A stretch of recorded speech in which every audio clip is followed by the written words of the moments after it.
Hi friends, ഇന്ന് Nifty ഒരു stability കാണിച്ചുകൊണ്ട് 126 പോയിന്റ് അപ്പായിട്ടാണ് ക്ലോസ് ചെയ്തത്. അപ്പോൾ മാർക്കറ്റിൽ ഒരു പോസിറ്റിവിറ്റി ക്രിയേറ്റ് ചെയ്യാൻ അത് സഹായിച്ചിട്ടുണ്ട്. ഈ ഒരു സാഹചര്യത്തിൽ മുന്നേറ്റം നടത്തിയ മറ്റൊരു സെക്ടറിനെ കുറിച്ചാണ് ഇവിടെ സംസാരിക്കുന്നത്. നമുക്കറിയാം, ഇന്ത്യ ഗവൺമെന്റ് പെട്രോളിന്റെ ഇമ്പോർട്ട് കുറക്കുവാനും അതിന്റെ ആഭ്യന്തര ഉപഭോഗം കുറക്കുവാനും വേണ്ടിയിട്ട് പെട്രോളിൽ ഇഥനോൾ ബ്ലെൻഡ് ചെയ്യുന്ന ഒരു പ്രോഗ്രാമിന് രൂപം കൊടുത്തിരുന്നു. അപ്പോൾ 2025 ആകുമ്പോഴത്തേക്കും 20% എത്തനോൾ പെട്രോൾ ബ്ലെൻഡിംഗ് ആണ് ഗവൺമെന്റ് ലക്ഷ്യം വെക്കുന്നത്. അപ്പോൾ ആ ഒരു ആവശ്യത്തിന് വേണ്ടി 990 crore ലിറ്റർ ഇത്തനോൾ നമുക്ക് ആവശ്യമാണ്. അപ്പോൾ നമുക്കറിയാം, ഇത്തനോൾ പ്രൊഡ്യൂസ് ചെയ്യുന്നത് പ്രധാനമായിട്ടും ഗ്രെയിനിൽ നിന്നും ഷുഗർ കെയിനിൽ നിന്നുമാണ്. അതായത് കരിമ്പ്, അതുപോലെ കരിമ്പിൻ്റെ വേസ്റ്റ്, അതുപോലെ മറ്റ് ഗ്രെയിൻസ്, ഇതിൽ നിന്നൊക്കെയാണ് ഇത് ഉൽപ്പാദിപ്പിക്കുന്നത്. ക്രിസിൽ എന്ന് പറയുന്ന റേറ്റിംഗ് ഏജൻസി, അഥവാ അവരൊരു റിസർച്ച് ഏജൻസി കൂടിയാണ്. അവർ നടത്തിയിട്ടുള്ള ഒരു പഠനത്തിന്റെ റിപ്പോർട്ട് അവർ ഗവൺമെന്റിന് സമർപ്പിച്ചിട്ടുണ്ട്. അതിന്റെ അടിസ്ഥാനത്തിൽ പറയുന്നത് ഗ്രെയിൻസിൽ നിന്ന് 600 കോടി ലിറ്റർ ഇത്തനോളാണ് ഈ വർഷം പ്രൊഡ്യൂസ് ചെയ്യാൻ കഴിയുക.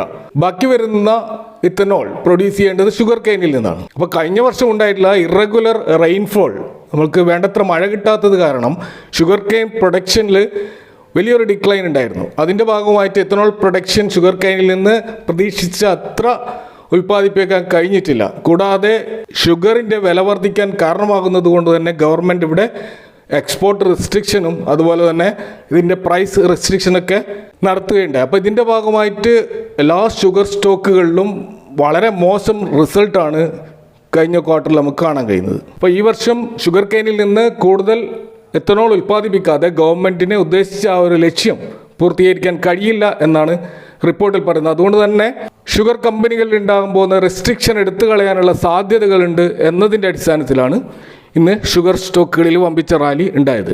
അപ്പോൾ ഈ ഒരു മാറാൻ പോകുന്ന ഒരു സാഹചര്യത്തിൽ നമ്മൾ ഫോക്കസ് ചെയ്യേണ്ട ഷുഗർ സ്റ്റോക്കുകളെ കണ്ടുപിടിക്കാനുള്ള ഒരു ശ്രമമാണ് ഈ വീഡിയോയിൽ നടത്തുന്നത്. അപ്പോൾ R4iയിലേക്ക് എല്ലാവർക്കും ഒരിക്കൽ കൂടി സ്വാഗതം.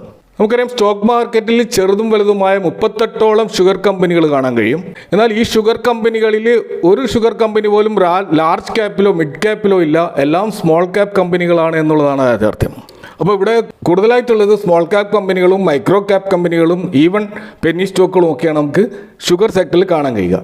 അപ്പോൾ അതുകൊണ്ട് തന്നെ ഷുഗർ സ്റ്റോക്കുകളിൽ ഇൻവെസ്റ്റ് ചെയ്യുക എന്ന് പറയുന്നത് വളരെയധികം റിസ്ക് നിറഞ്ഞ ഒരു ഏർപ്പാടാണ്. ഇത് കൂടാതെ തന്നെ ഷുഗർ സെഗ്മെൻറ്റിൽ വേറെയും റിസ്ക്കുകളുണ്ട്. ഒന്ന്, കമോഡിറ്റി പ്രൈസ് മാറിക്കൊണ്ടിരിക്കും. കാരണം ഷുഗറിൻ്റെ വില നിശ്ചയിക്കുന്നത്, അതിൻ്റെ താങ്ങുവിലയൊക്കെ നിശ്ചയിക്കുന്നത് ഗവൺമെൻറ്റാണ്. അതുപോലെ ഇൻ്റർനാഷണൽ മാർക്കറ്റിൽ ഉണ്ടാകുന്ന ഫ്ലക്ച്വേഷൻ അനുസരിച്ച് ഷുഗറിൻ്റെ പ്രൈസ് വ്യത്യാസപ്പെടും. അതനുസരിച്ച് കമ്പനികളുടെ പ്രോഫിറ്റുകൾ പ്രശ്നങ്ങളുണ്ടാവും. ഇത് കൂടാതെ വെതർ റിലേറ്റഡ്, നല്ല മഴ കിട്ടിയിട്ടില്ലെങ്കിൽ അല്ലെങ്കിൽ ക്രോപ്പുമായിട്ട് ബന്ധപ്പെട്ട് നല്ല വിള കിട്ടിയിട്ടില്ലെങ്കിൽ ഷുഗർ സ്റ്റോക്കുകളിൽ പ്രശ്നങ്ങളുണ്ടാവും. അതുപോലെ കൺസ്യൂമേഴ്സിൻ്റെ പ്രിഫറൻസ് മാറുമ്പോൾ, അവരുടെ മുൻഗണന മാറുമ്പോൾ ഷുഗർ സ്റ്റോക്കുകളിൽ ഇടിവുണ്ടാവും. അതുകൂടാതെ ഗവൺമെൻറ് കാലാകാലങ്ങളിൽ കൊണ്ടുവരുന്ന നിയമപരമായിട്ടുള്ള റെസ്ട്രിക്ഷൻസ്, ഇത് ഈ സ്റ്റോക്കുകളിലുള്ള ഒരു പ്രശ്നമാണ്. കൂടാതെ ഇൻ്റർനാഷണൽ മാർക്കറ്റിൽ കറൻസി വാല്യൂവിലുണ്ടാകുന്ന ഫ്ലക്ച്വേഷൻസും ഇവരുടെ എക്സ്പോർട്ടിൻ്റെ ആ ഒരു വാല്യൂവിനെ ബാധിക്കാറുണ്ട്. അപ്പോൾ ഇങ്ങനെ കുറേ റിസ്ക്കുകൾ അടങ്ങിയിട്ടുള്ള ഒരു സെക്ടറാണിത്. അപ്പോൾ ഇവിടെ ഇൻവെസ്റ്റ് ചെയ്യുക എന്ന് പറയുന്നത് വളരെയധികം റിസ്ക് നിറഞ്ഞ ഒരു ഏർപ്പാടാണെന്ന് ആദ്യമേ സൂചിപ്പിക്കുകയാണ്. അപ്പോൾ അതുകൊണ്ട് തന്നെ ഇവിടെ നമ്മൾ ഈ 38ഓളം ഷുഗർ സ്റ്റോക്കുകളിൽ നിന്ന് ടോപ്പായിട്ടുള്ള 8 സ്റ്റോക്കുകളെ മാർക്കറ്റ് ക്യാപ്പിൻ്റെ അടിസ്ഥാനത്തിൽ ഇവിടെ നമ്മൾ ലിസ്റ്റ് ചെയ്തുകൊണ്ട് ഒന്ന് താരതമ്യം ചെയ്യാനാണ് ഇവിടെ ശ്രമിക്കുന്നത്. അപ്പോൾ ഇവിടെ മാർക്കറ്റ് ക്യാപ്പ് അനുസരിച്ചിട്ട് നമ്മൾ ഈ കമ്പനികളെ ലിസ്റ്റ് ചെയ്ത് കഴിഞ്ഞാൽ ഏറ്റവും ടോപ്പിൽ നമ്മൾ കാണുക പ്രാജ് ഇൻഡസ്ട്രീസ് ആണ്. 14,000 കോടിയാണ് ഇതിൻ്റെ മാർക്കറ്റ് ക്യാപ്പ്. ഈറ്റ് പാരിയും ഏകദേശം അതേപോലെ 14,000 കോടി മാർക്കറ്റ് ക്യാപ്പ് ഉണ്ട്. കൂടാതെ ബൽറാംപൂർ ചീനിയാണ് 3-ാം സ്ഥാനത്ത് 11,000 കോടി മാർക്കറ്റ് ക്യാപ്പ്.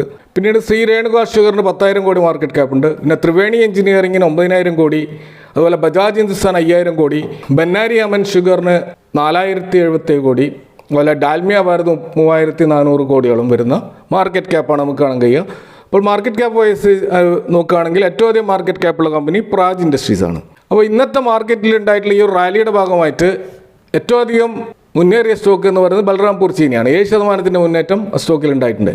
അതുപോലെ ഈറ്റ് പാരിയിൽ 3%, ബന്നാനി അമൻ ഷുഗറിൽ 5% മുന്നേറ്റം ഉണ്ടായി. പ്രാജ് ഇൻഡസ്ട്രീസിലൊക്കെ അതുപോലെ ബജാജ് ഹിന്ദുസ്ഥാനിലൊക്കെ 3% മുന്നേറ്റം നമുക്ക് കാണാൻ കഴിയും. കഴിഞ്ഞ ഒരു വർഷത്തെ റിട്ടേൺ നോക്കുകയാണെങ്കിൽ ഏറ്റവും അധികം റിട്ടേൺ നൽകിയിട്ടുള്ളത് ബജാജ് ഹിന്ദുസ്ഥാനാണെന്ന് കാണാം. 95% റിട്ടേൺ ആണ് കഴിഞ്ഞ ഒരു വർഷം ബജാജ് ഹിന്ദുസ്ഥാൻ ഷുഗർ നൽകിയത്. ഈറ്റ് പാരി 68%, Praj industries 55%, Triveni engineering 53% return കഴിഞ്ഞ ഒരു വർഷം നൽകിക്കൊണ്ട് ടോപ്പ് ലെവലിൽ നമുക്ക് കാണാൻ കഴിയും. അപ്പോൾ നമുക്കറിയാം, കഴിഞ്ഞ ഒരു വർഷത്തെ റിട്ടേൺ നമ്മൾ പരിഗണിക്കുന്നതിനേക്കാൾ ഉപരി ഷുഗർ സ്റ്റോക്കുകളുടെ ആ ഒരു ഹിസ്റ്റോറിക്കൽ പെർഫോമൻസ് എങ്ങനെയാണ് എന്നുള്ളതാണ് നമ്മൾ പ്രധാനമായിട്ടും നോക്കേണ്ടത്. കാരണം നമ്മളെ സംബന്ധിച്ചിടത്തോളം ഷുഗർ സ്റ്റോക്കുകളിൽ ഒരു ഷോർട്ട് ടേം ഇൻവെസ്റ്റ്മെൻറ്റ് എന്ന് പറയുന്നത് ഹൈലി റിസ്ക്കാണ്. അപ്പോൾ ഒരു ലോങ് ടേമിൽ പരിഗണിക്കുന്നുണ്ടെങ്കിൽ മാത്രമേ ഷുഗർ സ്റ്റോക്കിൽ ഇൻവെസ്റ്റ് ചെയ്യേണ്ടതുള്ളൂ എന്നുള്ളതാണ്. അപ്പോൾ അങ്ങനെ നോക്കുമ്പോൾ കുറച്ചും കൂടി സ്റ്റേബിളായിട്ടുള്ള കുറച്ചും കൂടി നല്ല പെർഫോമൻസ് നടത്തുന്ന സ്റ്റോക്കുകളെ ആയിരിക്കണം നമ്മൾ പരിഗണിക്കേണ്ടത്. അപ്പോൾ അങ്ങനെ നോക്കുമ്പോൾ ഇവിടെ കഴിഞ്ഞ 3 വർഷത്തെ ഒരു സെയിൽസ് വേരിയൻറ്റ് നോക്കുകയാണെങ്കിൽ, 3 വർഷത്തെ ഒരു ആവറേജ് സെയിൽസ് ഗ്രോത്ത് നോക്കുകയാണെങ്കിൽ പ്രാജ് ഇൻഡസ്ട്രീസാണ് ഏറ്റവും നല്ല സെയിൽസ് ഗ്രോത്ത് കാണിക്കുന്നത്. 38% സെയിൽസ് ഗ്രോത്ത് ഉണ്ട്. അതുപോലെ Shri Renuka sugar 26% sales growth ഉണ്ട്. അതുപോലെ ഈറ്റ് പാരി 16% സെയിൽസ് ഗ്രോത്ത് ഉണ്ട്. ബന്നാനി അമൻ ഷുഗർ 12% സെയിൽസ്. അപ്പോൾ ഡബിൾ ഡിജിറ്റ് സെയിൽസ് ഗ്രോത്ത് കാണിച്ചത് വെറും 4 സ്റ്റോക്കുകൾ മാത്രമാണെന്ന് ഇവിടെ കാണും. എന്നാൽ ഇവിടെ ശ്രദ്ധിക്കേണ്ട ഒരു കാര്യം, അതിൽ കാണുന്ന ശ്രീ രേണുക ഷുഗറിൻ്റെ സെയിൽസ് CAGR നല്ല പെർസെൻറ്റേജ് ആണെങ്കിലും പ്രോഫിറ്റ് CAGR നെഗറ്റീവാണ് എന്ന് നമുക്ക് കാണാൻ കഴിയും. അപ്പോൾ 3 വർഷം ബിസിനസ്സിൽ ലോസ് രേഖപ്പെടുത്തിക്കൊണ്ടിരിക്കുന്ന ഒരു സ്റ്റോക്കാണ് ശ്രീ രേണുക ഷുഗർ എന്ന് നമുക്ക് മനസ്സിലാക്കാൻ കഴിയും. പ്രോഫിറ്റ് നോക്കുകയാണെങ്കിൽ അവിടെയും പ്രാജ് ഇൻഡസ്ട്രീസ് ആണ് കഴിഞ്ഞ 3 വർഷം നല്ല CAGR പ്രോഫിറ്റ് രേഖപ്പെടുത്തിയിട്ടുള്ളത്. 50% ഒരു വളർച്ച അവിടെ ഉണ്ട്. കൂടാതെ ഈറ്റ് പാരിയും 22% വളർച്ച രേഖപ്പെടുത്തിയിരുന്നു. ബജാജ് ഹിന്ദുസ്ഥാനും 19% വളർച്ച രേഖപ്പെടുത്തിയിട്ടുണ്ട്. ബന്നാരി അമൻ ഷുഗർ 19% ഒരു ഗ്രോത്തും രേഖപ്പെടുത്തിയിട്ടുണ്ട്. ബാക്കി സ്റ്റോക്കുകളൊക്കെ, ബാക്കി 4 സ്റ്റോക്കുകളും 10% താഴെ മാത്രം, ചിലത് നെഗറ്റീവിൽ മാത്രം റിട്ടേൺ രേഖപ്പെടുത്തിയെന്ന് കാണാം. അപ്പോൾ ഇതുകൊണ്ട് തന്നെ ലോങ് ടേമിൽ ഇൻവെസ്റ്റ് ചെയ്യാൻ സാധിക്കുന്ന സ്റ്റോക്കുകൾ ഇവിടെ 2-3 സ്റ്റോക്കുകൾ നമുക്ക് കാണാൻ കഴിയുള്ളൂ. ഇനി കമ്പനികൾ കടമുണ്ടോ എന്ന് നമ്മൾ പരിശോധിച്ച് കഴിഞ്ഞാൽ ഡെറ്റ് ടു ഇക്വിറ്റി റേഷ്യോ 1-ൽ താഴെയാണ് പല സ്റ്റോക്കുകളുടെയും കാണുന്നത്. അതിൽ ശ്രീ രേണുക ഷുഗറിൻ്റെ ഡെറ്റ് ടു ഇക്വിറ്റി റേഷ്യോ നമുക്ക് അതിൻ്റെ ഡാറ്റ തന്നെ അവൈലബിൾ അല്ല. അപ്പോൾ അതുകൊണ്ട് തന്നെ അത് പരിഗണിക്കാൻ പറ്റുന്ന ഒരു സ്റ്റോക്കല്ല. പക്ഷേ പ്രാജ് ഇൻഡസ്ട്രീസും അതുപോലെ ഈറ്റ് പാരിയും ബന്നാരി അമൻ ഷുഗറും അതുപോലെ ത്രിവേണി എഞ്ചിനീയറിംഗും കൂടാതെ ഡാൽമിയ ഭാരതും, ഈ 5 സ്റ്റോക്കുകൾ നമുക്കത് 0.5-ൽ നിന്ന് താഴെയാണ് അതിൻ്റെ ഡെറ്റ് ഇക്വിറ്റി റേഷ്യോ എന്ന് കാണാൻ കഴിയും. അതുകൊണ്ട് തന്നെ അതൊരു ഹൈ റിസ്ക് ഡെറ്റ് അതിലില്ല എന്ന് കാണാൻ കഴിയും. എന്നാൽ ബൽറാംപൂർ ചീനി, ബജാജ് ഹിന്ദുസ്ഥാൻ പോലെയുള്ള സ്റ്റോക്കുകൾ കുറച്ച് ഹൈ ഡെറ്റാണ് നമുക്ക് കാണാൻ കഴിയുക. ഈ കഴിഞ്ഞ ക്വാർട്ടർലി റിസൾട്ടുകൾ നോക്കുമ്പോൾ ഇയർ ഓൺ ഇയർ സെയിൽസിൽ നല്ല സെയിൽസ് രേഖപ്പെടുത്തിയത് രേണുക ഷുഗറാണ്. 32% സെയിൽസ് ഗ്രോത്ത് കാണുന്നുണ്ട്. അതുപോലെ ഡാൽമിയ ഭാരത് 15%, ത്രിവേണി എഞ്ചിനീയറിംഗ് 8%-ൻ്റെയും സെയിൽസ് ഗ്രോത്താണ് രേഖപ്പെടുത്തിയത്. ബാക്കി എല്ലാ സ്റ്റോക്കുകളുടെയും സെയിൽസ് വളരെ പുവറായിരുന്നു. ഞാൻ നേരത്തെ സൂചിപ്പിച്ച ഇൻട്രൊഡക്ഷനിൽ പറഞ്ഞതുപോലെ കഴിഞ്ഞ വർഷത്തെ ഷുഗർ സ്റ്റോക്കുകളുടെ മൊത്തം പ്രകടനം വളരെ മോശമായിരുന്നു. അതുപോലെ നമ്മൾ പ്രോഫിറ്റിൽ ഇയർ ഓൺ ഇയർ നോക്കുകയാണെങ്കിൽ ബജാജ് ഹിന്ദുസ്ഥാനാണ് 25% പ്രോഫിറ്റ് ഗ്രോത്ത് രേഖപ്പെടുത്തിയത്. പ്രാജ് ഇൻഡസ്ട്രീസ് 5% ഒരു പ്രോഫിറ്റ് ഗ്രോത്തുമാണ് രേഖപ്പെടുത്തിയത്. ബാക്കി 6 സ്റ്റോക്കുകളും മൈനസ് പ്രോഫിറ്റാണ് രേഖപ്പെടുത്തിയിട്ടുള്ളത്. അപ്പോൾ അത് നമ്മൾ പരിഗണിക്കേണ്ട ഒരു കാര്യമാണ്. ഇനി ക്വാർട്ടർ ഓൺ ക്വാർട്ടർ നോക്കുകയാണെങ്കിലും സെയിൽസിൽ ഡാൽമിയ ഭാരതും ഈറ്റ് പാരിയും മാത്രമാണ് പോസിറ്റീവ് സെയിൽസ് ക്വാർട്ടർ ഓൺ ക്വാർട്ടറിൽ രേഖപ്പെടുത്തിയത്. ബാക്കി എല്ലാ സ്റ്റോക്കുകളും നെഗറ്റീവാണ് രേഖപ്പെടുത്തിയത്.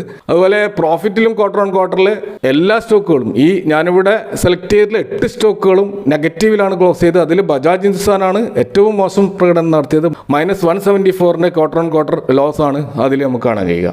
ഇപ്പോൾ ഇവിടെ പല പാരാമീറ്ററിലും ബജാജ് ഹിന്ദുസ്ഥാൻ മുന്നോട്ട് വരുന്നുണ്ടെങ്കിൽ ബജാജ് ഹിന്ദുസ്ഥാനിലുള്ള ഏറ്റവും വലിയൊരു റിസ്ക് ഫാക്ടർ എന്ന് പറയുന്നത് അതിൻ്റെ 100% പ്രൊമോട്ടർ ഷെയറും പ്ലഡ് ചെയ്തിട്ടാണുള്ളത്. അപ്പോൾ അതിൻ്റെ വലിയൊരു റിസ്ക്കാണ് ബജാജ് ഹിന്ദുസ്ഥാൻ ഷുഗറിൽ നമുക്ക് കാണാൻ കഴിയുക. അപ്പോൾ ഇവിടെ നമ്മളിപ്പോൾ പറഞ്ഞിട്ടുള്ള ഒരു പാരാമീറ്റർ വെച്ചുകൊണ്ട് ഒരു ലോങ് ടേം ഇൻവെസ്റ്റ്മെൻറ്റിന് നമുക്ക് പരിഗണിക്കാൻ കഴിയുന്ന 5 സ്റ്റോക്കുകൾ നോക്കുകയാണെങ്കിൽ ഒന്ന് പ്രാജ് ഇൻഡസ്ട്രീസാണ് ഏറ്റവും ടോപ്പിൽ നമുക്ക് കാണാൻ കഴിയുക. രണ്ടാമത് ഈറ്റ് പാരിയാണ്.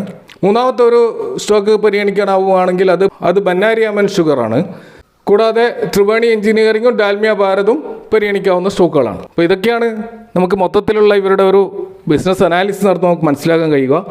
നിങ്ങളുടേതായ പഠനം നടത്തിക്കൊണ്ട് മാത്രം ഇത്തരം സ്റ്റോക്കുകൾ ഇൻവെസ്റ്റ് ചെയ്യുക. നിങ്ങളുടെ സംശയങ്ങളും കമൻറ്റുകളും കമൻറ്റ് ബോക്സിൽ അറിയിക്കുക. Thank you for watching. See you next time with another video.